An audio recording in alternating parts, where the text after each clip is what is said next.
No sé cuántos directores y guionistas norteamericanos pueden haber tratado, directa o indirectamente, el principal trauma de los Estados Unidos en política internacional, como fue la guerra del Vietnam y sus consecuencias. Nos quejamos de la reiteración de la presencia de nuestra guerra civil en el ideario cinematográfico español, pero son los americanos quienes tienen mucho más presente que nosotros el correctivo que recibieron en los años 70. Perdedores y antihéroes se asoman en el cine para construir un universo siempre mediatizado por la guerra. Pero la búsqueda de esta impronta se queda en pura anécdota, aunque resulte muy importante, lógicamente, porque es la base, cuando al ideario sinóptico se une otro discurso compacto, armado, presente como armazón, que une al americano anónimo mediatizado por el horror de lo visto y lo vivido en primera persona o lo padecido en su familia. Y lo que los une es la música cinematográfica. Es increíble. En estos días en los que he analizado con detenimiento una serie de películas del género, madrugadas en las que te entregas al cine y sus mundos sin que nada te perturbe, mientras la ciudad duerme, como diría Fritz Lang, te das cuenta del grueso hilo argumental de la música en películas comunes pero dispares. Los traumas posbélicos no solo están en el guión, en la imagen. El perdedor, simbolizando a todos y cada uno de los ciudadanos de un país derrotado en contienda y traumatizados posteriormente, el protagonista, como os decía, está en la música. Está en las similitudes que pueden existir entre los temas musicales más conocidos de esas películas. Entre las notas que se parecen. Estoy convencido, por ejemplo, de que James Horner escuchó 1000 veces a Lalo Schifrin. ¿En dónde? Ahora os lo voy a decir. Pero eso pertenece al envoltorio, a lo que primero detectan los sentidos. Es decir, esta música se parece a la otra. Pero el hilo narrativo musical de algo es mucho más importante que la música, las notas en sí. Y el americano perdedor está presente realmente en una filosofía compositiva amarga, delimitada y autóctona instrumentación, que expresa el lamento y la tristeza de un país tan capaz de la fanfarria victoriosa cuando procede, como de las cuerdas melancólicas cuando llora por sus pérdidas y errores y traumas. La música no es solo un idioma universal, sino expresión y estado anímico que une en la tragedia a protagonistas dispares. La música une a un chulo que vandaliza parquímetros, un excombatiente zumbao por los recuerdos, un hijo perdido en un bosque que regresa una noche a su hogar. Pero todos son excombatientes, perdedores y antihéroes. Y la narración musical así lo revela, y es un hilo argumental tremendo. Y en el caso de uno de ellos, es que no es ni siquiera el protagonista de la película. Es más, es que el tema musical compuesto para él, y para ella, para la protagonista, hasta que uno de los dos desaparece, no tiene nada que ver con la guerra.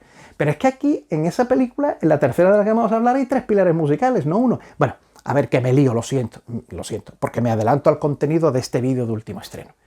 Y claro, no sabéis por dónde voy. Todo os lo explico en los próximos minutos tras muchas horas de traducción.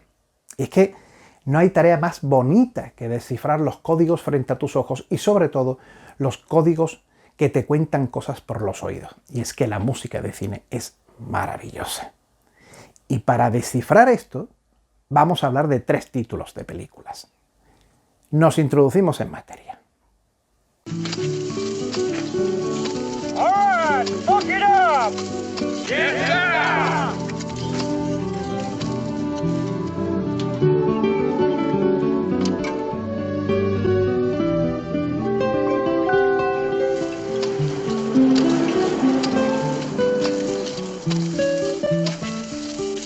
Do I ball in this, Sam?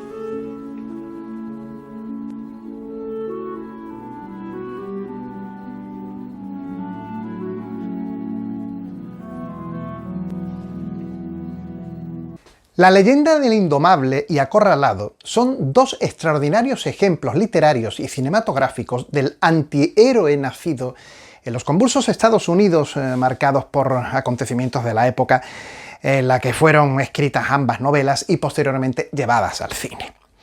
El sistema penitenciario norteamericano comienza a ser cuestionado por movimientos defensores de los derechos civiles, y el creciente rechazo popular a la participación en la guerra del Vietnam no son ajenos a nuevas generaciones de escritores y cineastas que incluso viven de primera mano hechos que posteriormente plasmarían en sus novelas o en sus películas. Nos situamos en 1965. Cuando Don Pierce publica su primera novela, Cool and Luke. 2 años después, el cineasta Stuart Rosenberg lleva a la pantalla la historia de Luke Jackson, el prisionero encarnado por Paul Newman, que acaba desbrozando carreteras de día y durmiendo en un barracón carcelario de noche ante la supervisión de unos siniestros personajes que encarnaban el prototipo de preservadores de la ley y la seguridad en los Estados Unidos en aquella época. Había mucho de autobiográfico en el libro porque Pierce había sido un ladrón de cajas fuertes. Luke Jackson roba el dinero de los parquímetros públicos en la novela. Cumplió condena formando parte de cuadrillas de presos, el autor de la novela, os hablo, de cuadrillas de presos que realizaban trabajos forzados, y desde la adolescencia, desde que era niño, había nadado contracorriente, alistándose a la marina, mintiendo sobre su edad y considerando inútiles las reglas estamentarias de su país. Pierce, el escritor, crea un personaje antisistema ideal para convertirse en chivo expiatorio de los defensores de los cambios sociales. Por la otra parte, nos trasladamos a 1972, meses antes de que Estados Unidos comience a retirar sus tropas de Vietnam y con los suficientes dramas personales dándose a conocer públicamente a través de los medios de comunicación. El escritor canadiense David Morrell recoge en su novela First Blood, Primera Sangre, las costuras que había hallado en un país al que llegó en plena eclosión de la guerra contra el comunismo sobre suelo asiático.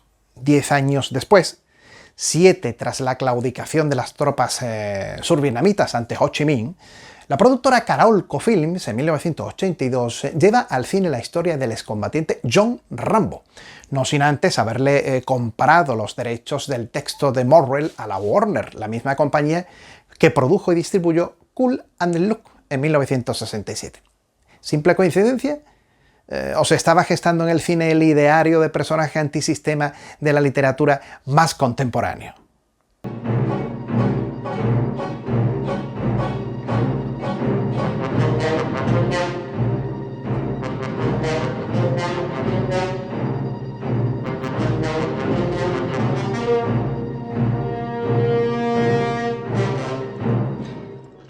La película apenas incide en la condición de excombatiente del personaje encarnado por Paul Newman, pero en el libro esta premisa tiene mucha más importancia.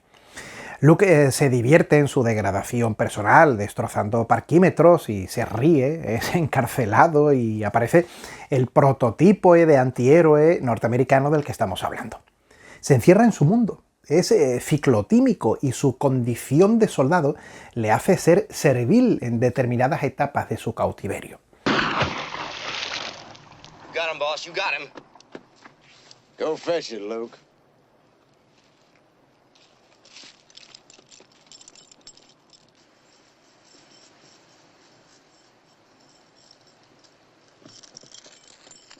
En otras, es contestatario, rebelde.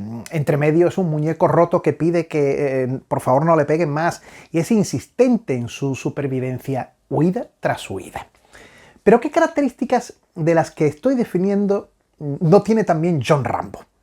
Luke es perseguido en una cárcel y Rambo lo es en el espacio abierto, pero los métodos de supervivencia son los mismos. El perdedor es el mismo y su definición ante la pantalla muy clara. Fue un buen chico, la guerra lo destrozó y ahora no encuentra su lugar, no en la sociedad, en el mundo. Hay melancolía, desubicación, y eso también está en la música de dos grandes compositores que forman parte del universo de músicos norteamericanos que escriben casi un lenguaje musical que hilvana al personaje perdedor en las numerosas películas que lo tratan. Un lenguaje con el empleo adecuado de las letras de ese lenguaje, que en este caso son los instrumentos o las notas. En ellas están presentes instrumentos que expresan en esas bandas sonoras, que expresan nostalgia, intimismo, tristeza por la búsqueda de lo vivido y del interior perdido. Por eso aparecen las cuerdas, especialmente la guitarra, como uno de los instrumentos más personales y melancólicos que existen, con un leitmotiv que en el caso de la leyenda del Indomable pespuntean tímidamente los violines para desarrollar las notas del tema principal. All right, hook it up. Yes, sir.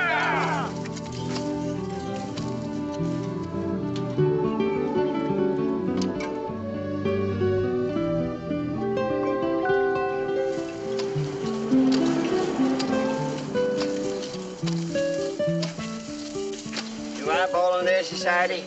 Checking my yo-yo, boss.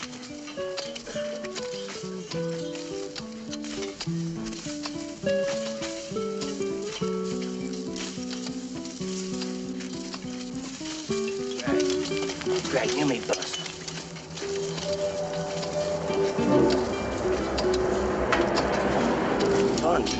Must be half a dozen, you me. El mismo tema y la misma cuerda, intimista y melancólica, que aparece cuando Luke se encuentra con su madre en el exterior de la cárcel, pero es casi inapreciable, como una semblanza musical muy rápida, muy concreta, suficiente para ser percibida por el espectador, para que éste psicológicamente identifique a ambos personajes juntos tras una canción ya preexistente que ha acompañado a Luke hasta el camino, por el camino hasta el coche donde se encuentra con su madre. Canción que después del encuentro con su madre continúa luego cuando se despiden.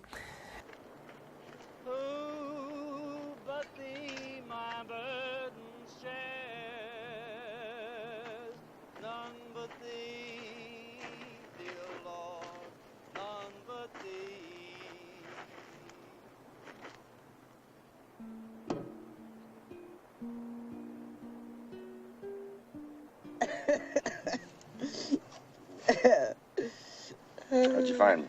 Oh, that. Just a closer walk with thee. Granted, Jesus is my plea. Daily walking close to thee.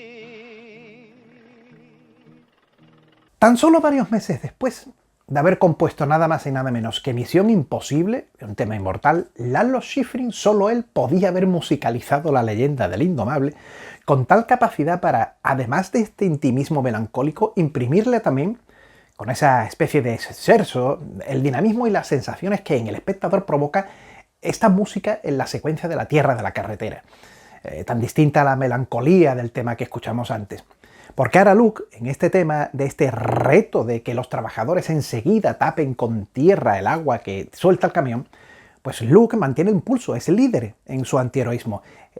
Un antiheroísmo dedicado al sistema, representado ese sistema por los guardias que están ahí pendientes. Bueno, qué bien diriges tú a Rosenberg. Cómo coloca la cámara abajo y va subiendo poco a poco de los pies amenazadores de esos guardianes, de ese guardián con las gafas oscuras, y va subiendo la cámara, o cómo coloca la cámara para que se vea la porra en primer plano abajo, a nivel, a ras del suelo, y al fondo los trabajadores que se están apresurando y acelerando. ¿Para hacer qué? Para hacer nada luego. Para terminar el trabajo cuando todavía hay sol arriba. ¿Y después qué? Después nada. Lo dice Luke. Ahora nada. ¿Y ahora qué hacemos? Si hemos terminado ya. Nada, no hacemos nada. ¿Pero por qué nada? Porque nos vamos a tirar a descansar y no hacer nada. Hemos hecho el trabajo antes de tiempo apresurándonos y aligerándonos ante los ojos atónitos de los guardas de la cárcel, que no saben muy bien qué es lo que está allí ocurriendo. Qué musicaza, qué dinamismo, qué música aquí. Y esto, pues, pata negra de Lalo Schifrin.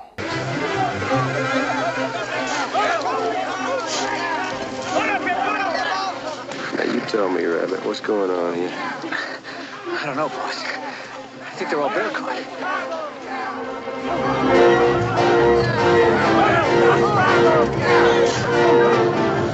You don't know whether to smile to swallow. Yeah, well, I've never seen a ball game before.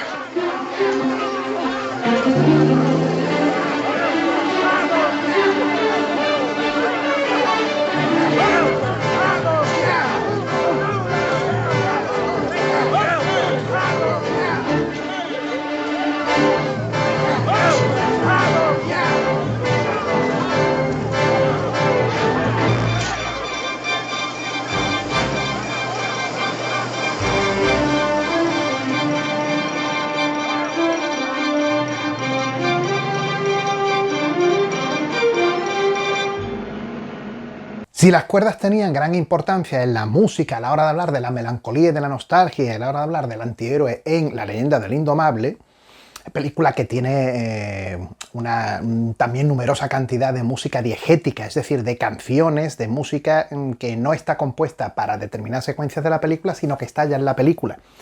Y sobre todo canciones que se acompañen, por ejemplo, cuando Paul Newman, le llega la noticia de que ha muerto su madre, no hay un tema concreto dedicado a ese momento grave en la película, sino que Luke lo que hace es coger pues esa mandolina o esa guitarra pequeña, no recuerdo qué instrumento es en concreto, y interpreta dolientemente una canción ya preexistente mientras el resto de presos pues lo contemplan. Se eligió eso en lugar de hacer un tema musical, era muchísimo más emotivo, porque ese instrumento se lo dio la madre a él cuando va a visitarla, cuando va a visitar a Luke a la cárcel, y ya pues se despide porque ya no hay nada más que los una, como dicen los personajes, en fin, una maravilla.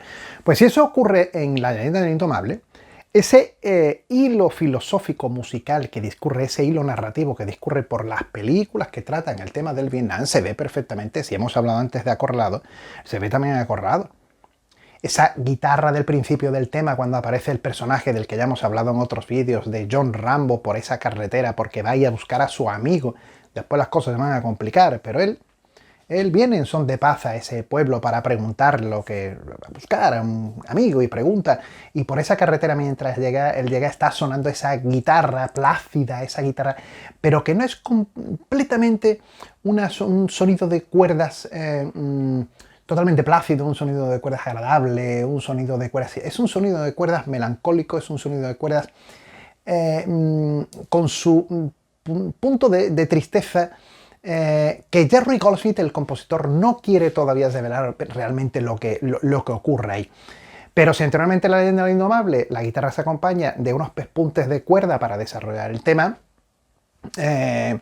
o por ejemplo muchísimo más intrínseco en el año 1967 y en la tierra americana, como es una armónica que se emplea también en otras partes del tema principal de La leyenda del Indomable, en Acorralado lo que emplea Jerry Goldsmith, el compositor, a la hora de definir el personaje para que lo identifiquemos con la guerra, es la trompeta. Mientras suenan esas cuerdas que introducen al personaje, la cámara de Ted Kotcheff, el director, está colocada y no se mueve mientras se acerca John Rambo. Lo que suena y que desarrolla el tema principal es una trompeta con el tema principal. Trompeta que, como ya hemos explicado, viene a relacionar al personaje con la guerra. Es un personaje que no viene de comprar en un supermercado, viene de una guerra, porque la trompeta es el instrumento por antonomasia que define una contienda bélica. Entonces, con la trompeta nos está diciendo, con ese toque marcial, está haciendo esa contraposición y está mezclando la melancolía, la supuesta placidez de la cuerda, de la guitarra, la está mezclando con la trompeta y está entroncando un tema que va a relacionar y que te dice de dónde viene el personaje, qué le ocurre anímicamente al personaje, y ya después va a venir otros desarrollos musicales muchísimo más graves para también no acompañar, sino para definir narrativa, musicológicamente, al personaje de John Rambo. Así que el tema, al fin y al cabo, y el hilo argumental musical es el mismo. En La leyenda del Indomable es el mismo tipo compositivo de música que en Acorralado. ¿Por qué? Porque estás como contando, es el antihéroe venido de la guerra.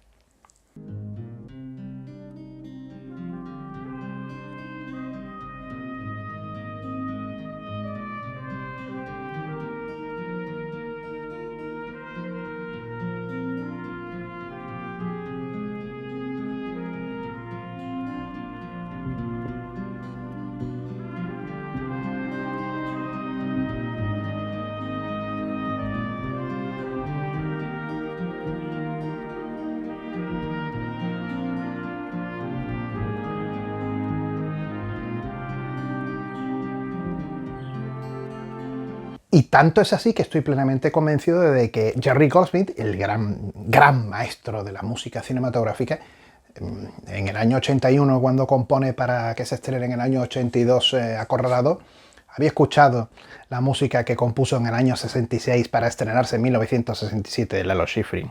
Convencido.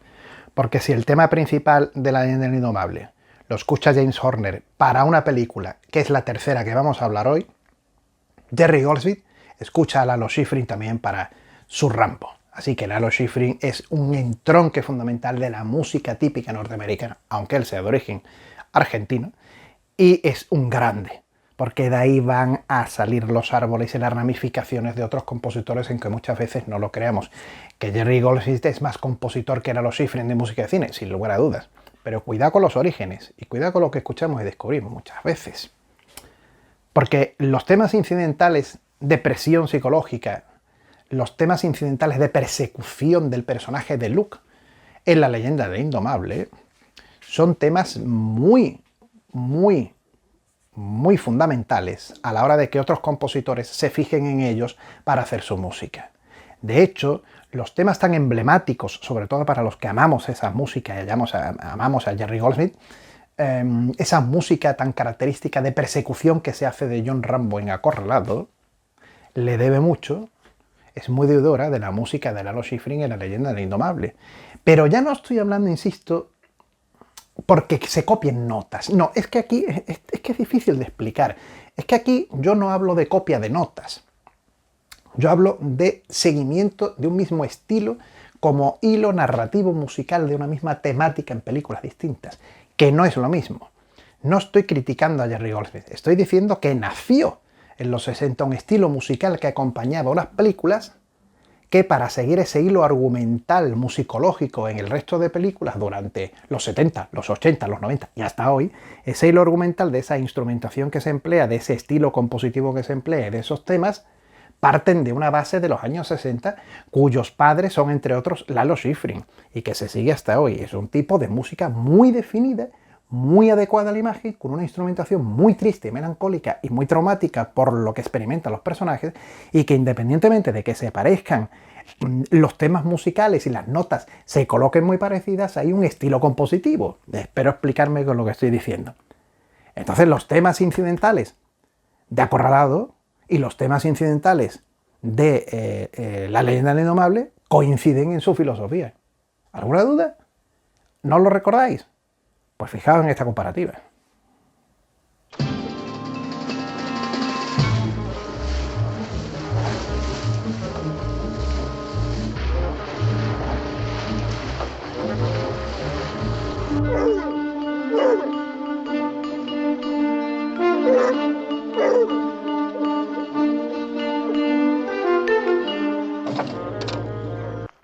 Damn.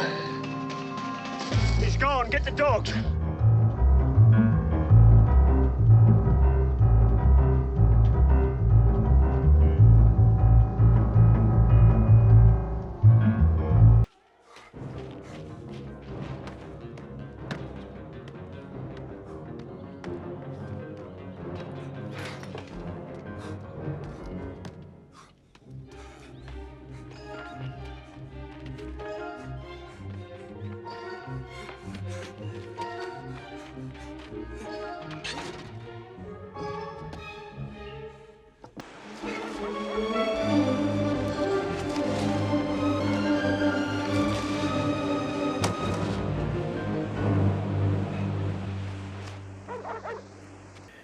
Toda esta línea argumental musical llega hasta nuestros días en películas que se hacen con protagonistas o secundarios, intérpretes de reparto, como se dice ahora correctamente, en el cine que llega hasta nuestros días o ha transcurrido durante estas décadas, como os he dicho anteriormente.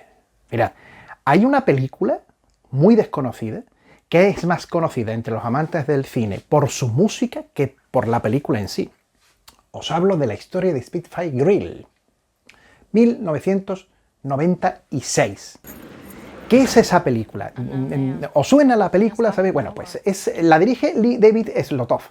Es un director, productor y fue el creador de la exitosa serie MacGyver. ¿Recordáis la serie MacGyver? Bueno, pues la película, la historia de Spitfire Grill no tiene nada que ver con MacGyver. Este director también trabajó como guionista en Canción Triste de Hill Street. Bueno, pues decide hacer una película en el año 96 que, si recordáis, os la estoy poniendo en pantalla, tiene una cartelera con una chica que sale con un bosque detrás y parece una película romántica o una película mágica, una película más que mágica, digamos que una película ecologista o una película biográfica sobre la figura de una mujer. No. Vamos a ver, no. O sea, la historia de Spitfire Grill, que desgraciadamente en España tuvo escasísima distribución, ¿por qué sacó esta película? Porque es que, de verdad, que cuando los amantes de la música de cine han comprado música de compactos de James Horner, el famoso compositor de Titanic, de Tiempos de Gloria, de Casper, de Braveheart, de Apolo 13, pues esta música ha sido considerada como una de las músicas suyas más grandes. Pero claro, ¿y la película? Bueno, la película no está... Se llama La historia de Spitfire Grill en español. Original se llama Spitfire Grill, nada más. No está en plataformas, ni en Amazon, ni en Netflix, no está en ningún lado, no se pone en cineclubs, no se pone en ningún sitio, la película no la podéis encontrar, la tenéis que comprar para tener la película. Pero la música, la han comprado no sé cuántos, y la música es sagrada para los amantes de la música de cine y los amantes de James Horner. Bien. ¿Qué le pasa a esta película que tiene que ver con Rambo, que tiene que ver esta película con La leyenda del indomable? Bueno, pues que es un claro ejemplo de película que décadas después sigue los patrones musicales del cine del antihéroe del que estamos hablando. ¿Qué es Spitfire Grill? Quien la ha visto sabe de qué va la película. Una chica que está encarcelada y decide rehacer su vida y llega a un pueblo perdido, de estos de Estados Unidos, allí al lado de un bosque, y en ese pueblo pues va a iniciar una nueva vida, ya no quiere complicaciones, y Ellen Barsin, la famosa actriz que salió por ejemplo en El Exorcista, que aquí interpreta un papel que está calcado y clavado físicamente ella a Katharine Hepburn de mayor, porque es que hasta en la forma de interpretar parece Katharine Hepburn, pues es la mal encarada y bastante antipática dueña de un local que se llama Spitfire Grill, y la contrata a la chica para que ella inicie una nueva vida. Pero esa chica descubre algo raro, y es que cada noche cuando ella mira por la ventana de su habitación, la dueña misteriosamente le ha encargado que deje un hacha en un taco de madera clavado o desclavado en señal de algo. Es que no os quiero contar la película entera, por si queréis, bueno, no, la tenéis que comprar, insisto, o buscar por ahí pirata, no sé si la podéis encontrar. La cosa es que esa chica se interesa por lo que está ocurriendo, aparte de sus labores que hace de cocinera y de camarera en Spitfire Grill, hasta que va descubriendo qué personaje hay detrás. El personaje tiene una directa relación y tormentosa con la anciana dueña del Spitfire Grill. Claro, la voy a fastidiar ya, lo siento, bien. ¿Qué ocurre? Pues que esta película tiene una sustancia enormísima como para hacer un vídeo solamente de ella, pero no lo voy a hacer, así que vamos a enfocarlo con lo que estamos hablando. Es que ese hilo argumental musical, ese tema musical, se parece muchísimo, porque incluye esa guitarra, esas cuerdas, ese intimismo melancólico que hemos estado hablando antes de La leyenda del indomable y de Rambo y de Acorralado. ¿Y por qué esa guitarra? ¿Por qué esta comparativa?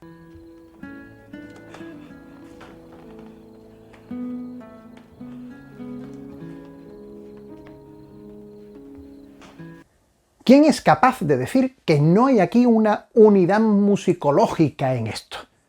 Que lo de menos es que se parezcan las notas, que no está copiando nadie a nadie, sino que es que hay una unión. ¿Y qué une una película de 1967 de Stuart Rosenberg con una película de Ted Kotcheff del año 1982 y una película de este señor que hizo MacGyver en el año 1996? Lo une también el fenómeno del perdedor antihéroe de Vietnam. Porque en realidad la película pivota sobre un personaje misterioso en la película, que es un excombatiente del Vietnam, que es el hijo de la dueña del Spitfire Grill. ¿Qué ocurre? Pues que esa guitarra, ese tema, esa melancolía está relacionada en la película directamente con la aparición del personaje de Spitfire Grill, de Ellie, que es el hijo de la dueña del Spitfire Grill. Por partes. Vamos a ver, porque en Spy Free Grill es que Horner es muy grande. O sea, es que Horner es la leche, Horner es la polla, si me permitís la expresión. O sea, es que Horner hace 3 temas principales en esa película. Principales no, pero 3 temas incardinados en los personajes de la película, que te definen a la perfección todo lo que está ocurriendo, pero sobre todo define a ese personaje principal que no es ella, que no es la chica que aparece. Es que el nombre el nombre de la película no es Percy Talbot, que es el nombre de la chica, es Spitfire Grill. Ya te están diciendo por lo pronto que el protagonista de la película no es ella. Ella se llama Percy Talbot. La película se llama Spitfire Grill. Es decir, el lugar, el bar, ahí perdido en un pueblo que mira a la chica expresidiaria que ha llegado con ojos negativos porque acaba de llegar una forastera y viene de la cárcel. Y entonces pues todo el mundo hachea contra la que acaba de llegar porque a ver si esta va a traer aquí a nuestro pueblo honorable, va a traer aquí pues cosas que no debería traer y la inmoralidad del pueblo. Pero es que la película no es ella la protagonista, la película es el local. El local, ¿por qué? Porque el local entronca. Del local pende su dueña, el personaje de Hannah que interpreta a Ellen Burstyn. Del local pende, por otro lado, el personaje de Percy, que es la chica que aparece en la cartelera, y del local pende, porque sobre todo ese local y esa mujer tiene ese local, porque en ese local inconscientemente ella lo tiene y lo quiere soltar porque lo relaciona indirectamente y lo relaciona con un pasado en el que está intrincado su hijo Eli, que desapareció en la guerra. ¿En qué guerra? En la guerra del Vietnam. ¿Qué ocurre? Pues que todo pende en realidad de 2 perdedores, 2 antihéroes, de Percy, la chica que acaba de llegar de la cárcel, que no se nos olvide, y de Eli, que es el excombatiente del Vietnam. Es decir, el fenómeno guerra-Vietnam está presente en esta película. Y Horner construye también una música en muchos momentos, a pesar de que hace una música muy característica de las suyas, con muchas cuerdas envolventes, elevadas, que puede parecer romántica, pero no, Horner no hace eso cuando está poniéndose serio la música. Horner hace 3 temas que identifican a 3 cosas.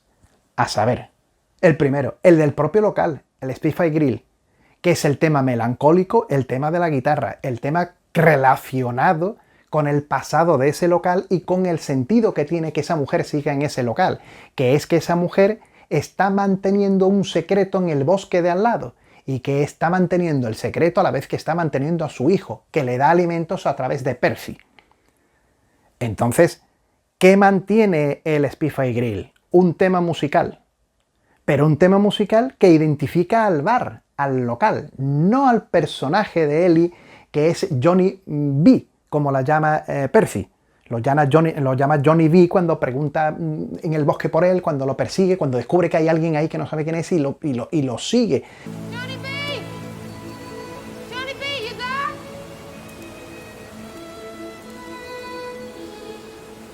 there? Que es el mismo que Eli. O sea, Eli es el nombre formal del hijo y Johnny B es como ella lo llama porque no lo conoce. No os cuento más porque lo llama así, pero no tiene relación sinóptica con la película. Entonces hay un tema, primero, el que identifica, el que incluye precisamente esa guitarra melancólica, el que incluye esas notas que recuerdan a ese Vietnam que hemos visto en las películas anteriores, que es este que vais a escuchar ahora. Este tema no es el de Percy, este tema no es el de ningún personaje vivo en la película, animado, entiéndase. Este tema es el que identifica al bar, al restaurante, al Spitfire Grill. ¿Por qué este tema es el que identifica? Os lo vamos a explicar a continuación, pero quedaros con el tema. Fijaos las connotaciones instrumentísticas y filosóficas a la hora de hacerlo que tiene con el hilo argumental musicológico de las 2 películas que hemos hablado anteriormente. Happy Hannah Ferguson.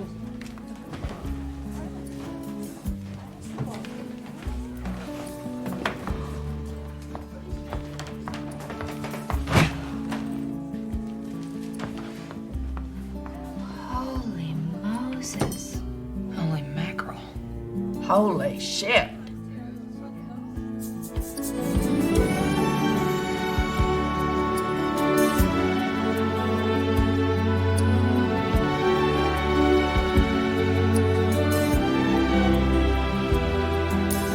¿Cuáles son los otros 2 temas de la película? Ojo, porque esto es muy interesante, ¿eh? Ya me estoy enrollando con esta película más que las demás, pero es que me parece una cosa alucinante siendo una película que no conoce nadie. Los 2 temas, pues sí, hay uno dedicado a Eli, a Johnny B, que es un tema muy, muy, muy identificativo. Pero es que está dedicado a él y está dedicado a Percy. Es que Percy no tiene, a pesar de ser, digamos que la protagonista humana de la película, aunque compite con él y él aparece nada, pero el tema que identifica sobre todo a él y a Johnny B en la película es un tema que suena con una flauta alta, un flautín que suena como unos pájaros, que suena a pájaros como si estuvieran cantando, como si estuvieran tocando unas notas de un canto de pájaro. Aparece desde el principio de la película hasta un momento dado de algo que pasa en la película. Y aparece. Cuando Percy descubre el hacha, cada vez que Percy se da cuenta de que existe alguien exterior que merodea la casa y necesita alimento. Cuando, aún siendo un secreto, en momentos dados de la película, se sabe que hay algo en el exterior. Y suena ese tema. Un tema que te identifica directísimamente con pájaros. ¿Y por qué con pájaros?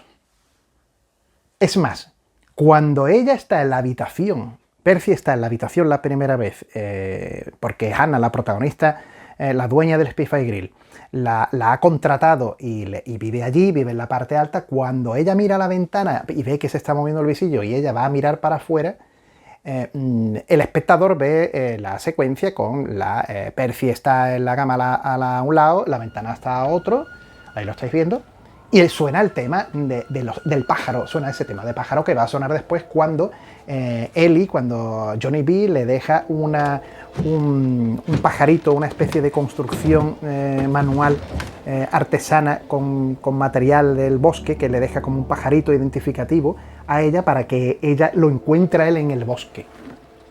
Y suena ese tema, este tema que estáis escuchando, que vais a escuchar ahora.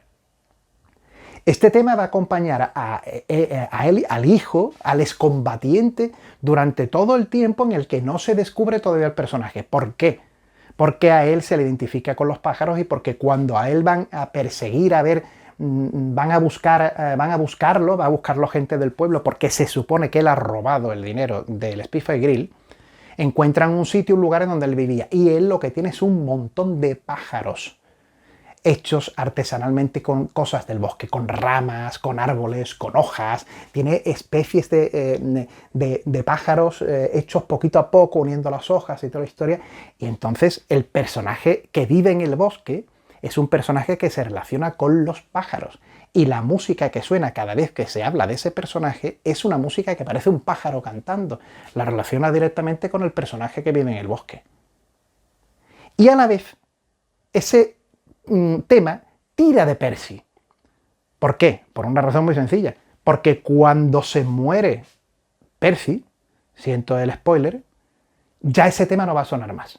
Ese tema suena con Ellie, con Johnny B, y suena cada vez que aparece él, o cada vez que aparece ella con él, o cada vez que aparece ella con una referencia de él que va a buscarlo o va encontrando pistas sobre ese personaje misterioso que está en el bosque. Ya se muere ella, ya el tema no suena.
Can I go in?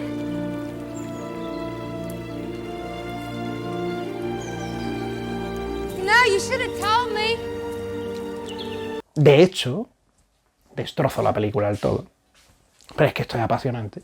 De hecho, cuando el momento culmen que sucede en el que Hannah una noche descubre que hay alguien en el Spitfire Grill que ya ha muerto, ya ha fallecido, Percy, la chica que ha muerto por salvar precisamente a él y a su hijo, pues ella sabe que hay alguien en el bar, hace así, mira, y dice, está cerrado, y encuentra en una mesa con su perro, el perro de Hannah, abajo, sentado, echado al lado de Ellie, encuentra a un hombre con barba, un hombre extraño, con una silueta extraña, y la música que empieza a sonar es la música del Spitfire Grill, hasta que ella descubre que es su hijo. Y en ese momento suena la música, esa melancolía de guitarra que hemos escuchado en las películas sobre la guerra del Vietnam, hasta que Horner, que es especialista y maravilloso en eso, rompe el tema ya con las cuerdas, porque la madre agarra al hijo con las manos en la mesa y se agarra a los dos y el hijo lo mira. Pero puñetas, el tema que ha empezado a sonar es de Spitfire Grill. No suena el de Pájaro. ¿Por qué? Porque ya sabemos que ese personaje es Ellie. Y además porque ya no está ella, que ese tema identificaba la unión de los dos en ese misterio que ella tenía para encontrarlo a él. Ahora el tema que suena es el del bar. ¿Por qué suena el tema de Spitfire Grill? ¿Por qué suena el tema del bar? Porque el sentido de que exista ese bar se lo da Ellie, se lo da el personaje que acaba de aparecer, porque ella sigue con ese bar, a pesar de que lo quiera vender, porque tiene a su hijo en el bosque. Y lo que une a esa madre con ese bar, con ese lugar, con ese entorno, lo que gira alrededor de la película, como el nombre de la película gira, es el personaje que viene de la guerra del Vietnam, que se perdió y que se volvió loco, y que cuando ha vuelto, pues ha vuelto chalado y está por el bosque y colecciona figuritas que hace de pájaros con las hojas. Otro tarumba venido del Vietnam. ¿Cómo llama la música a Ellie, a Johnny B, con un tema de pájaros? Cuando ya se ha encontrado y aparece con la madre, ¿qué aparece? El tema del bar. El tema del bar relacionado directamente con él, con el hijo de la dueña del bar, con el origen del bar, que es la familia de ella y él y su hijo. Es absolutamente maravilloso. ¿Cómo se demuestra esto? Mirad la secuencia. Fijaos desde el inicio hasta que toca las manos de él cuando descubre ella que su hijo está allí en el bar.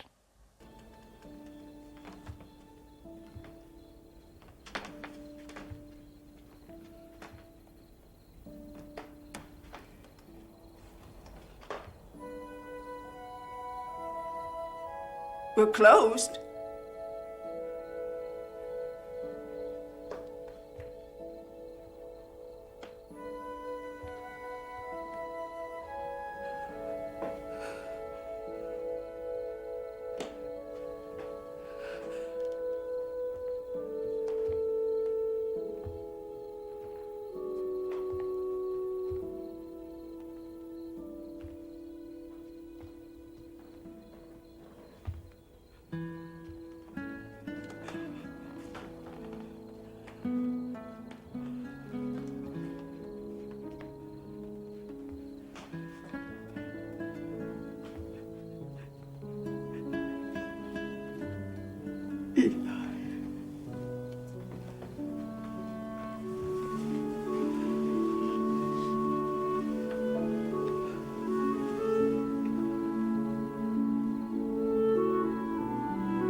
Y aunque no era mi intención hablar de Spitfire Grill, porque, a ver, no tiene la importancia con respecto a la guerra del Vietnam de las dos películas que he dicho anteriormente, pero es que es una película muy sustanciosa musicalmente, es que donde esté Horner, pues claro, que os diga. El tercer tema, ¿cuál es?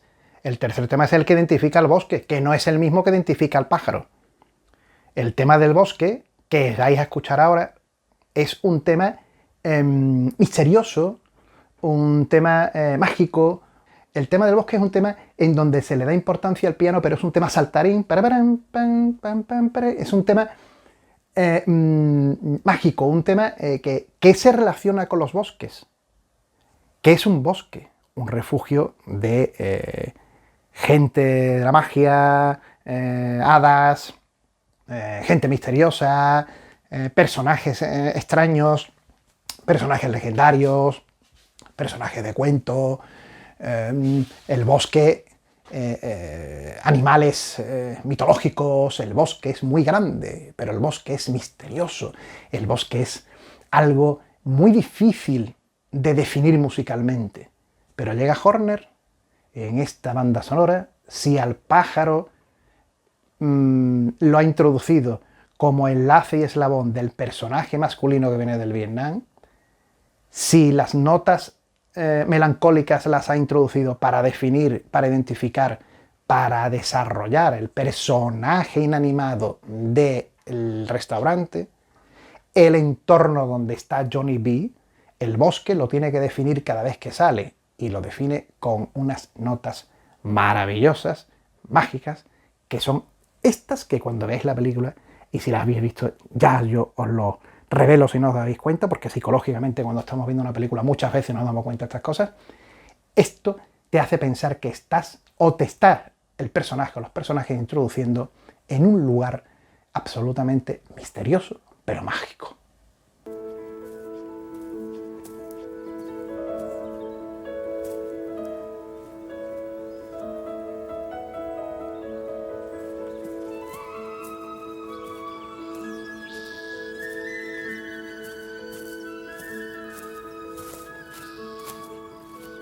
Bueno, amigos y amigas de Último Estreno, que creo que con la historia de Spitfire Grill me he enrollado muchísimo, pero la música de cine, lo dije al principio de este vídeo hace 7 horas, la música de cine es maravillosa. Y mi intención al contaros todo esto no es volveros locos, ni es que yo esté loco, como si hubiera venido de la guerra del Vietnam. La intención de todo esto es, sobre todo, divulgar lo importante, trascendental y complicado que es la labor, la maravillosa labor de los compositores de música de cine. Que cuando un compositor de música cinematográfica tiene una película y tiene que musicalizarla, no se trata de poner unas notas bonitas, o no se trata de poner unas notas que tengan sentido, o no se trata de decir, pongo música aquí porque me da la gana, o hago esto porque... No. El hilvane musicológico de una película, y ya no digamos de un tema como la guerra del Vietnam, en toda una filmografía a lo largo de décadas, eso tiene para estudiarse en universidades, que de hecho se hace. Creo que con estos vídeos os introduzco en esta materia y creo que ayudo y contribuyo un poco a que veáis el cine con otros ojos y con otros oídos, para que cuando estéis sentados viendo una película digáis, esto que está sonando me está trasladando a un sitio, a un lugar, a una temática, pero también me está trasladando a el estado anímico, me está contando el estado anímico de un personaje, e incluso a veces de un sitio, de un lugar, como pasa con Spitfire Grill. O esto lo he escuchado yo en otra película, y si lo he escuchado, no pensemos en que está copiando. Porque vamos a pensar que Goldsmith copió las notas, o Horner copió las notas de Lalo Schifrin.